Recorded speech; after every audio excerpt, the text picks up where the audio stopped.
నేను ఒక అమ్మాయిని ప్రేమించాను తాత. ఆ. ఆ అమ్మాయి నేను లేకపోతే చచ్చిపోతాను, మా ఇంటి దగ్గర సంబంధాలు చూస్తున్నారు అంటుంది. అంటుందా? అంటుందిరా బాబు. నేను అనుకున్నాను నువ్వు చేసే పనులు అన్నీ అలాగే ఉంటాయి. నీ మూట ఏమైందిరా? ఆ పిల్ల వచ్చేస్తా, నువ్వు తీసుకెళ్తావు. పోయి వాళ్ళ మేమే కదా. నీ గురించి ఎన్నో ఆశలు పెట్టుకుని ఏడుతున్నావురా. నీకేం చేసామో చేసి పులి ఎదుట పడిందనుకో బతుకుతావు. ప్రేమలో పడ్డావు అనుకోరా పరికి లేకుండా పోతావురా. రే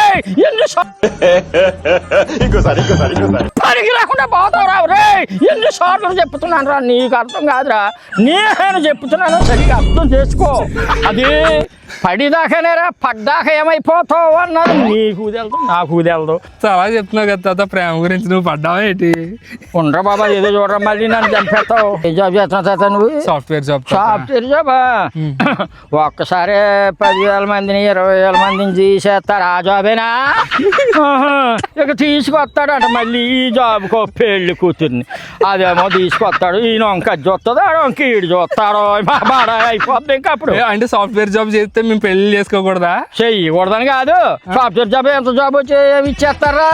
₹1,00,000 చేద్దాం. ₹1,00,000 చేస్తాం. రూకో 50,000, బుడ్డుకో 50,000, ఇది పోయి అది పోయి పిల్లకి మేము పెట్టాలా?